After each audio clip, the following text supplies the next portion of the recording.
In the foggy mountain village of Mist Peak, everyone assumed Laleh was foolish. They had no idea of the quiet secret she carried with her.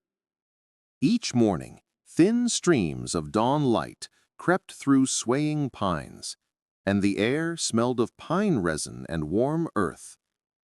In the center of Mist Peak stood Idris's workshop. Idris, the village's master craftsman, tapped steady rhythms into the wood.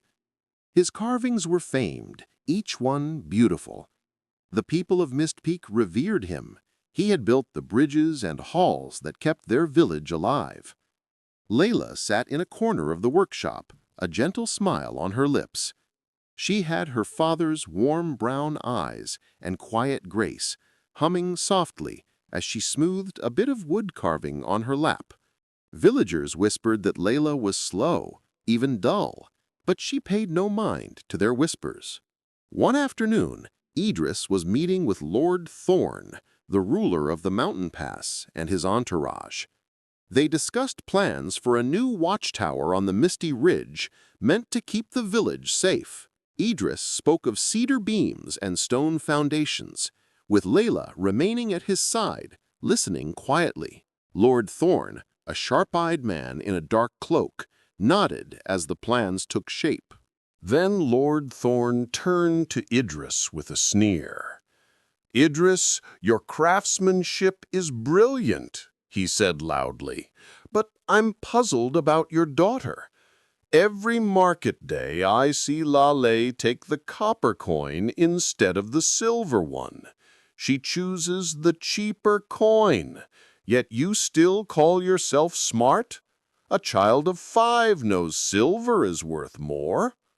The workshop fell silent. Hammers stopped and ears perked up. Idris's hands stilled on the timber.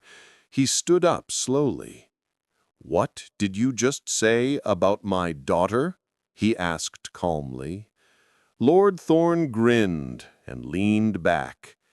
"Every market day, I have a servant place a silver ducat and a copper ducat on a wooden barrel in the village square. Then I ask Laleh which is worth more. Every time, she picks the copper. She is your daughter, correct? I would think you taught her better." His entourage snickered and clapped each other on the back. Idris rolled up the blueprint for the watchtower and handed it to Lord Thorn without another word. Then he left his workshop quietly, his mind full of unanswered questions. That evening, Idris sat by the hearth of their home. The room smelled of fresh bread and pine smoke.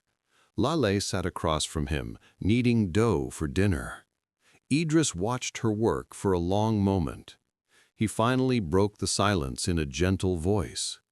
"Laleh, if I gave you these 2 coins, 1 silver, 1 copper, which would you choose?" Laleh didn't pause. She kept kneading and answered plainly, "Silver, Papa." Idris's heart tightened. He placed an old silver coin and a copper coin on the bench between them, shimmering in the firelight. "Then tell me," he said quietly, "why at the market today did you choose the copper?" Laleh stopped working and looked at her father. The only sound was the crackling of the fire. She wiped her hands on her apron and spoke softly, as if explaining the most natural thing in the world. "Each market day, a man with sharp eyes tests me. He shows me a silver ducat and a copper ducat and asks which is worth more. If I take the copper coin, he and his friends laugh at me. They call me foolish and walk away, leaving the copper behind. But if I ever choose the silver, the game would end that very day. He would walk away satisfied, and I'd have only 1 silver coin. It's better to take the copper each time, Papa. Let them laugh. Their laughter only makes me richer." Laleh reached quietly behind the hearth and brought out a small wooden box worn smooth with age. She opened it slowly. Inside lay dozens of copper coins piled neatly. The afternoon light from the window caught them, and each copper piece shone like drops of sunlight trapped in metal. Idris stared at the treasure. His throat went tight. Pride, wonder, and relief washed over him all at once. Laleh's shoulders relaxed as she spoke again, softly. 52 market days, Papa. 52 copper coins. The whole village thinks I am foolish. They laugh at me and teach themselves a lesson. But really, every week I've been earning these copper coins instead of losing them. Idris felt a single tear slip down his cheek. He drew Laleh into a proud embrace. That's clever, my child. Very clever. After that day, whenever anyone in Mist Peak mentioned Laleh being foolish, Idris only smiled. He understood what everyone else could not. True wisdom doesn't need to shout.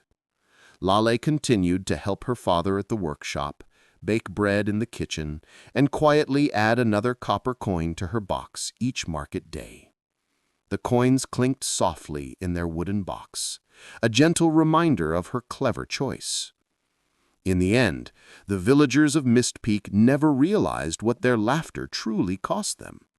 Laleh never needed to explain. She simply proved that a clever plan does not need an audience. Quiet strength and patience can lead to triumphs as bright and golden as any silver coin.